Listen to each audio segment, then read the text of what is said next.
माधवपुर नामक एक गांव में थे दो आदमी, विनोद और सात्विक, जो पड़ोसी थे। विनोद था बहुत आलसी और कोई काम नहीं करता था, पर सात्विक के पास बहुत गाय थे, जिनका दूध बेचकर वह पैसे कमाया करता था। इसी दौरान दूध का धंधा काफी बढ़ रहा था, तो सात्विक ने सोचा कि अब वह पड़ोसी गांव में भी दूध बेचना शुरू करेगा। अपने जमाए हुए पैसों से उसने नई साइकिल खरीदी, जिससे वह बाकी के गांव में जाकर दूध बेचने लगा। एक सुबह जब सात्विक काम के लिए अपनी साइकिल पर निकला, तब विनोद ने उसको देखा। अरे, मुझे बिना बताए सात्विक ने नई साइकिल खरीद ली। उसके लौटने के बाद पूछूंगा। विनोद उसके घर के बाहर सात्विक के लौटने का इंतजार करने लगा। कुछ समय बाद सात्विक दूध बेचकर वापस आया। जब हो सात्विक, तुमने नई साइकिल खरीद ली? हाँ विनोद, क्यों, क्या हुआ? अरे कुछ नहीं, बस यही जानना चाहता था कि नई साइकिल के लिए पैसे कहाँ से आए। भाई, आज तक जो भी दूध बेचा ना, उसमें से मैंने थोड़ा थोड़ा जमाया इस साइकिल के लिए, जिसकी मदद से अब मैं पास वाले गांव में भी जाकर दूध बेचने लगा हूँ। अच्छा, अरे तू तो काफी समझदार निकला सात्विक। विनोद हंसते हुए सात्विक के लिए खुश होने का नाटक किया और फिर अपने घर चला गया। घर जाकर विनोद सोच में पड़ गया कि इतने कम समय में सात्विक ने नई साइकिल खरीद कैसे ली। विनोद ने खुद तो कुछ नहीं लिया। उदास होकर विनोद गहरी सोच में ही डूबा रहा। मैं क्यों इतना उदास रहूं? अगर मैं भी सात्विक की तरह कुछ काम करूं तो पैसे जमा कर मैं भी अपनी मनपसंद चीजें खरीद सकता हूं, पर मैं करूं क्या? अरे हाँ, मुझे तो जलेबी बनाना बहुत अच्छी तरह से आता है। हाँ, मैं एक जलेबी की दुकान शुरू करूंगा। फिर अगले दिन विनोद ने अपनी एक छोटी सी दुकान खोल ली और गरम गरम जलेबी बेचने लगा। एक जलेबी 5 रुपए, आधा किलो 50 रुपए और 1 किलो 100 रुपए में। इस प्रकार विनोद ने बहुत स्वादिष्ट जलेबी कम भाव में बेचने लगा। उसके गर्मा गर्म जलेबियों की सुगंध गांव के कोने कोने तक पहुंच गई। गांव के सारे लोग विनोद की दुकान पर आने लगे मजेदार जलेबियों का स्वाद लेने के लिए। कुछ ही दिनों में विनोद की जलेबी बहुत मशहूर हो गई। एक दिन रमेश नामक एक आदमी उसकी दुकान पर जलेबी खा रहा था। वाह विनोद, तुम्हारे हाथों की बनाई हुई जलेबी बहुत ही मजेदार है। इतने कमाल की जलेबी मैंने आज तक खाए ही नहीं भाई, वाह। ऐसा कहकर रमेश जलेबी के मजे ले रहा था और बाकी के लोगों ने भी उसकी बहुत तारीफ की। पूरे गांव में विनोद की दुकान और भी मशहूर हो गई। अब धीरे धीरे विनोद थोड़ा घमंडी बनने लगा। मेरे जैसे जलेबी तो और कोई बना ही नहीं सकता। मुझे जलेबियों का दाम भी बढ़ाना पड़ेगा, इससे मैं और ज्यादा मुनाफा कमा सकता हूँ। दुकान पे आए हुए सब लोगों को विनोद ने बोला, जी आज से एक जलेबी 10 रुपए, आधा किलो 100 रुपए और 1 किलो 200 रुपए में। एक आदमी उदय जो जलेबी खरीदने आया था, उसने कहा, अरे भाई साहब, जलेबी इतनी महंगी कब से हो गई है? बाकी की दुकानों में तो किलो 100 रुपए में ही बेचते हैं। अगर मेरे जैसे स्वादिष्ट जलेबी कहीं और मिले ना, तो वही जाकर खा लीजिएगा, मुझे कोई फर्क नहीं पड़ेगा। विनोद जैसी स्वादिष्ट जलेबी कहीं और नहीं मिलेगी, ऐसा सोचकर लोगों ने अब महंगी जलेबी खरीदना शुरू कर दी। इस गांव में मेरे जैसे जलेबियों को टक्कर देने वाला और कोई है ही नहीं। गांव वालों को तो अब मेरे स्वाद की लत लग चुकी है। ऐसा सोचकर उसने जलेबी को तोलने वाले तराजू के नीचे सबकी नजर से चोरी एक छोटा सा भार लगा दिया, जिससे वे लोगों को ज्यादा पैसों में कम जलेबियां बेच सके। इसी तरह विनोद का कारोबार उसके अनुसार चलता रहा। एक दिन गांव के जमींदार को विनोद की जलेबियों के बारे में पता चला, तो उन्होंने अपने नौकरों को उसके पास 1 किलो जलेबी लाने के लिए भेजा। नौकर गए और विनोद के यहाँ से 1 किलो जलेबी ले आए।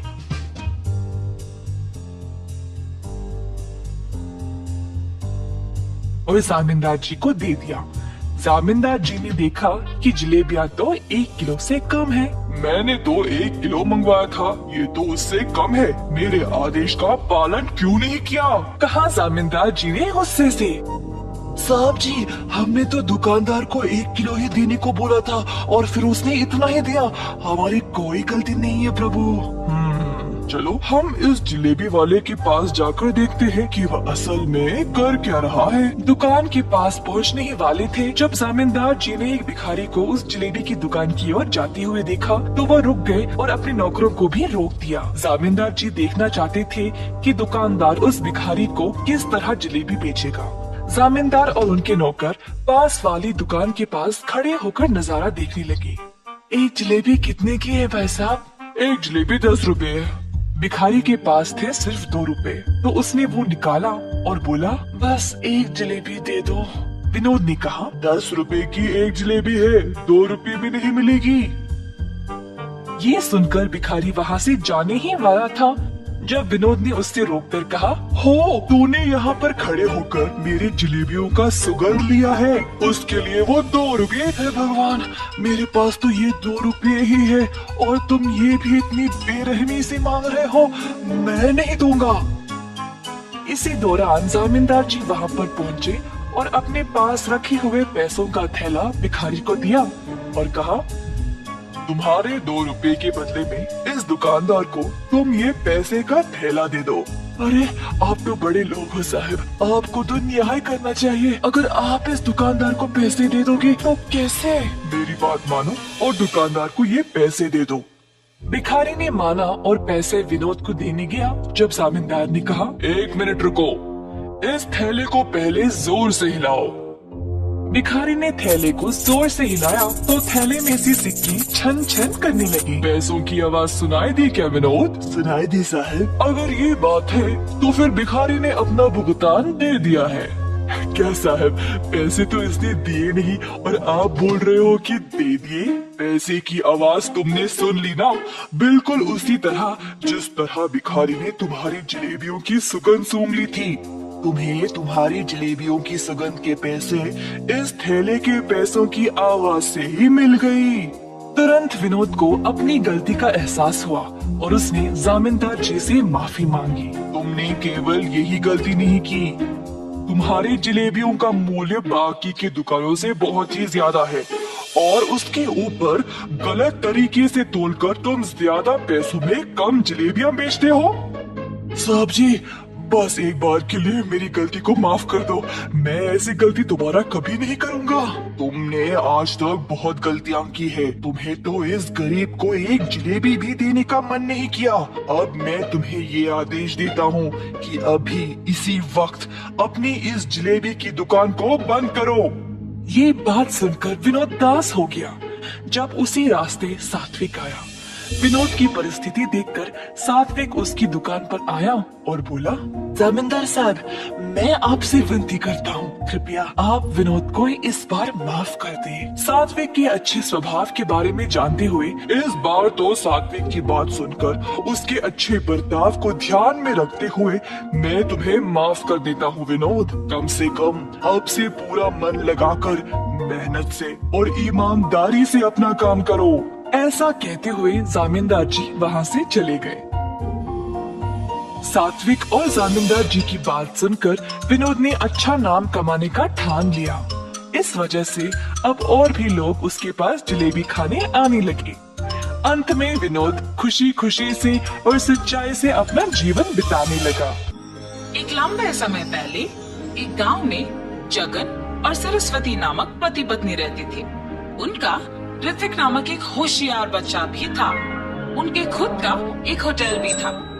वहाँ हर रोज स्वादिष्ट और अच्छा सुगंध आने वाला बज्जी बना के बेचते थे। ऋत्विक भी पढ़ते हुए उसके माँ बाप का मदद करता था। हमेशा की तरह जगन बज्जी बना के बेचने लगता है। आलू बज्जी, मिर्ची बज्जी, ऑनियन बज्जी, आइए बाबू आइए। ऐसे जोर जोर से चिल्लाने पर उस रास्ते में जाते हुए लोग सारे उस सुगंध की वजह से बज्जियां खरीद के जाते थे।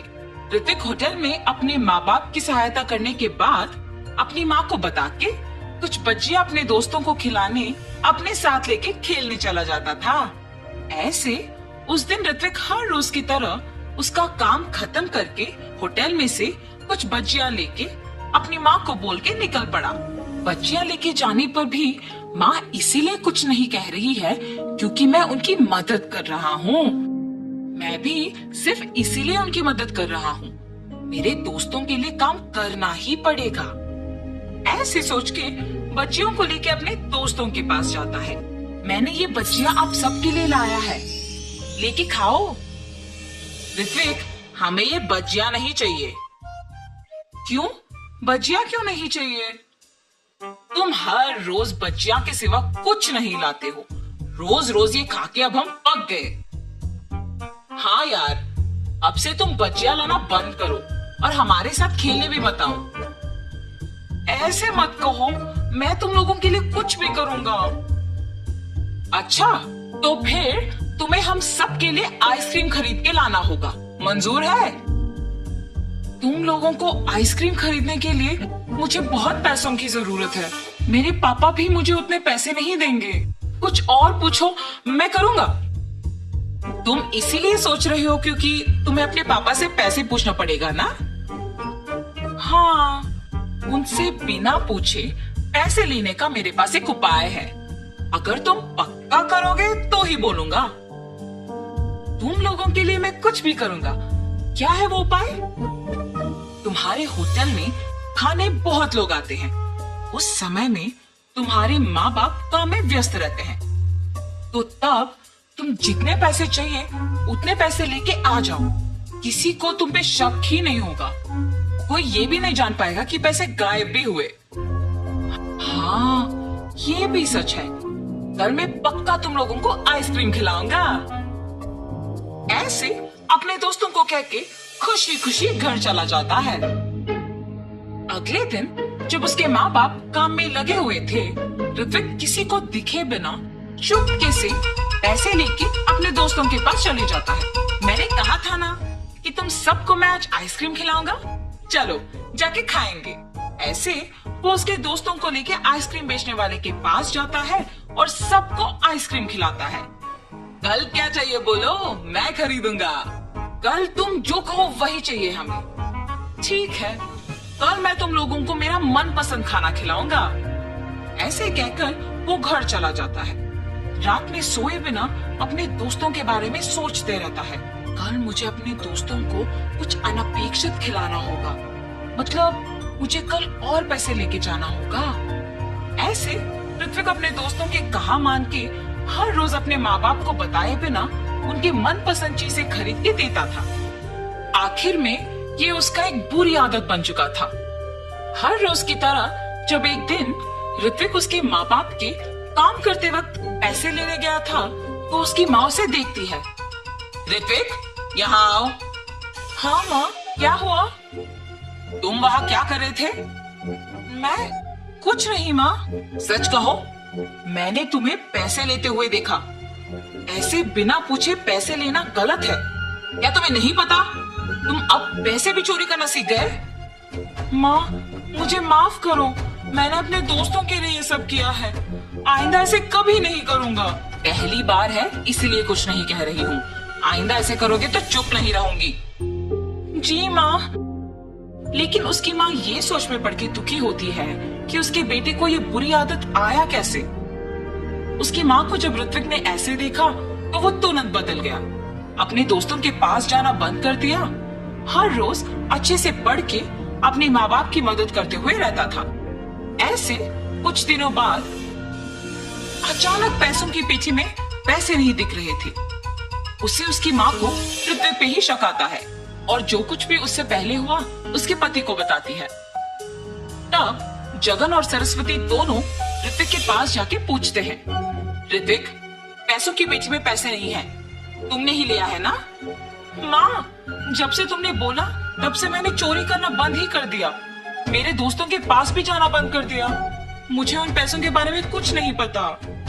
बेटा, अगर तुमने उस पेटी से पैसे लिए हैं तो कह दो हमें, हम कुछ नहीं कहेंगे। अगर तुमने नहीं लिया तो पेटी से पैसे कैसे गायब हुए? किसने निकाला होगा? सच कहो ऋत्विक। माँ, मुझे सच में नहीं पता है कि पैसे कहाँ गए। इससे पहले मेरा पैसे लेना सच ही है, मगर मैंने वो सब बंद कर दिया। अब तो मैंने नहीं लिया। जब से पैसे खो गए तब से जगन और सरस्वती बहुत ध्यान से सब पे नजर रख के काम करने लगे। मेरे पास पैसे खत्म हो गए। कुछ दिन पहले एक होटल से बहुत आसानी से पैसे चोरी कर लिया था मैंने। वापस वही जाके पैसे लेके आऊंगा। ये फैसला करके वापस उस होटल को जाता है। बच्चियां खाके पैसे देने का नाटक कर रहा था और कोई ना देखने के समय में पैसे चोरी करने वाला था जब जगन उसे रंगे हाथ पकड़ लेता है। इतने उम्र के आदमी होके भी मेहनत किए बिना पैसे चोरी करते हुए शर्म नहीं आती? इससे पहले भी तुमने यहाँ चोरी किया था ना? वो चोर पिटने के डर से सच बोल देता है। मुझे माफ कर दीजिए, ऐसे कभी नहीं होगा, मेहनत से ही काम करूंगा। चोर को उसकी गलती का एहसास होने पर जगन उसे माफ कर देता है। ऋत्विक पे उसकी गलती के बिना शक करने के लिए उसके माँ बाप दुखी होते हैं। आप लोग दुखी क्यों हो रहे हो माँ? उस दिन मैंने तुम्हें तुम्हारी गलती के बिना शक किया और आज तुम्हारे पापा ने असली चोर को पकड़ा है। मुझे तुम पे शक नहीं करना था बेटा। मुझ पर शक करने की वजह तो भी मैं ही हूँ ना माँ। अगर मैं वो नहीं करता तो आपको मुझ पे शक नहीं होता। आपने मुझे मेरी गलती समझाया, इसलिए मैंने वो करना छोड़ दिया, वरना मैं शायद बड़े होके भी यही करता। आइंदा ऐसे कभी नहीं होगा माँ। तब से जगन होटल में सावधान रह के काम करने लगा। अलग प्रकार की बच्चियां बनाना शुरू करके उन्हें बेच के खुशी से जीने लगा। उनका व्यापार भी अच्छा चलने पर सभी खुश थे। तो इस कहानी का नैतिक क्या है? गलती चाहे एक ही बार किया हो, लोगों से भूला नहीं जाता। इसीलिए गलती पहली ही बार नहीं करना चाहिए, सोच समझ के कदम उठाना चाहिए। विष्णुपुरम नामक एक सुंदर गांव में शरत और श्रीधर नामक दो दोस्त अगल बगल घरों में रहते थे। शरत एक अच्छा आदमी था और दूसरों की सहायता करता था। श्रीधर बहुत लालची था। वो दोनों रिक्शा चलाते हुए खुशी से जी रहे थे। एक दिन सुबह वो दोनों रिक्शा स्टैंड में रिक्शा को रख के ग्राहक के लिए इंतजार कर रहे थे। तब एक आदमी शरत के पास जाता है। सुनिए, बस स्टैंड को आओगे? ये क्या? वो आदमी रिक्शा के लिए मेरे पास नहीं आया, बल्कि मेरे दोस्त के पास गया। कुछ भी करके मुझे ही उस आदमी को बस स्टैंड तक लेके जाना होगा। अरे आइए ना, बस स्टैंड तक मैं आपको लेके जाऊंगा भाई साहब, मेरी रिक्शा चढ़िए। श्रीधर के ऐसे कहने पर वो आदमी उसका ही रिक्शा चढ़ता है। उसके बाद श्रीधर उस आदमी को लेकर बस स्टैंड की ओर बढ़ने लगता है। अरे मेरा ही तो दोस्त है, मेरे बजाय उसके रिक्शा में वो आदमी चला गया, इसमें क्या बात है? ऐसे उसका दोस्त सोचते रहता है। और ठीक तभी तीन आदमी उसके रिक्शा के पास आते हैं। सुनिए, बस स्टैंड को आएंगे आप? जी साहब, आइए रिक्शा में बैठिए। तब शरत भी उन तीन आदमियों को लेकर रिक्शा चलाते हुए बस स्टैंड तक पहुंचता है। रिक्शा चलाते हुए शरत सोचता है, मेरे दोस्त के उस आदमी को ले जाने के कारण ही मुझे अब 3 ग्राहक मिले। ऐसे सोचते हुए वो उन तीनों को बस स्टैंड में छोड़ देता है। जब वो 3 आदमी बस स्टैंड में उतरकर शरत को पैसे दे रहे थे तो शरत का दोस्त श्रीधर उसे देखता है। अच्छा, जल्दबाजी में मैंने गलत फैसला लिया। पहले जो एक आदमी आया था उसको मैंने ले लिया। अगर रुका होता तो ये 3 आदमी मेरे रिक्शा में आते और मुझे ज्यादा पैसे मिलते। ऐसी सोचकर श्रीधर उसके दोस्त के पास जाता है और फिर वहां से दोनों चले जाते हैं। ऐसे बहुत साल बीत जाते हैं। एक दिन वो दोनों रिक्शा स्टैंड में ग्राहक के लिए इंतजार कर रहे थे। तब, अरे शरत, एक समय में हम अगर रिक्शा स्टैंड में इंतजार करते थे तो बहुत सारे ग्राहक आते थे, पर आज के समय में कोई नहीं आ रहा है क्योंकि सबके पास अभी ऑटो है, कार है और उन्हीं में जाना पसंद करते हैं। इसीलिए हम चाहे जितना इंतजार करें, लोग तो नहीं आएंगे। अरे हाँ श्रीधर, लेकिन अब हमें अगर ऑटो खरीदना भी है, उतने सारे पैसे तो हमारे पास नहीं है ना। वैसे भी रिक्शा में बैठने के लिए कोई नहीं आ रहा है। इससे बेहतर तो यही है कि हम ये काम छोड़कर शहर चले जाते हैं और वही कोई काम करते हुए खुशी से जी सकते हैं। श्रीधर, चाहे जो भी हो जाए, मैं अपना गांव छोड़कर कहीं नहीं आऊंगा। मुश्किलें तो हर जगह होंगी ना, इसका मतलब ये थोड़ी है कि हम गांव छोड़कर कहीं और चले जाएं। और इस बात की क्या यकीन है कि कल हम शहर में जाएंगे तो वहां मुश्किलें नहीं आएंगे। तो मुझे यही रहना है और इन मुश्किलों का सामना यही करना है। अरे शरद, यहाँ पर हमें कोई और काम नहीं मिलेगा। ठीक है, तुम यही रहो, मैं जा रहा हूँ। ऐसे कहकर वो उसकी बीवी बच्चों के साथ सच में शहर चले जाता है। वहां जाकर वो कार चलाते रहता है। मेरे साथ अगर मेरा दोस्त भी होता तो हम दोनों मिलकर कोई ना कोई काम ढूंढ लेते। अब मुझे अकेले ही कुछ करना पड़ेगा। ऐसे वो बहुत दिन दुखी रहता है। एक दिन शरद रिक्शा स्टैंड के पास रिक्शा में बैठे रहता है। तब एक आदमी का आवाज सुनाई देता है, प्याज प्याज, ताजे प्याज। ऐसे जोर से एक आदमी चिल्ला रहा था। उसे देख शरद को एक विचार आता है, अरे हाँ, मेरे पास ऑटो खरीदने के लिए तो पैसे नहीं है, लेकिन खुद से मैं एक प्याज का वाहन तो बना सकता हूँ और गांव में उसी वाहन को चलाते रह सकता हूँ। और इतना ही नहीं, उस वाहन को बनाने के लिए पैसे ज्यादा खर्च भी नहीं होंगे और मुझे बस ये ध्यान में रखना होगा कि उस वाहन में ज्यादा लोग बैठ पाए। और तब नए दिखने वाले वाहन को देख गांव वाले सारे मेरे वाहन में आएंगे और मैं ऐसे पैसे भी कमा सकूंगा। उस आदमी का प्याज प्याज करके चिल्लाने के कारण ही मुझे ये विचार आया है। ये सोचकर शरद तुरंत उस काम में लग जाता है। उसके पास मौजूद सारी चीजों से प्याज के आकार में दिखने वाले एक बड़े वाहन को बनाता है, जिसमें बहुत सारे लोग बैठ सकते हैं, और उसे चलाते हुए गांव में जाता है। Bus stand, railway station, Ramalaya नगर, आइए बाबू आइए, जल्दी आइए, ऑटो से भी कम दाम में मैं लेके जाऊंगा, आइए बाबू आइए। ऐसे उसके जोर से चिल्लाने पर कम दाम में और इतने बड़े आकार में एक प्याज के वाहन को देख सभी चौंक जाते हैं और तुरंत उसके गाड़ी में बैठ जाते हैं। ऐसे ही कम दिन में शरद का प्याज की तरह दिखने वाले वाहन में बहुत सारे लोग बैठते हैं और वो बहुत प्रसिद्ध हो जाता है।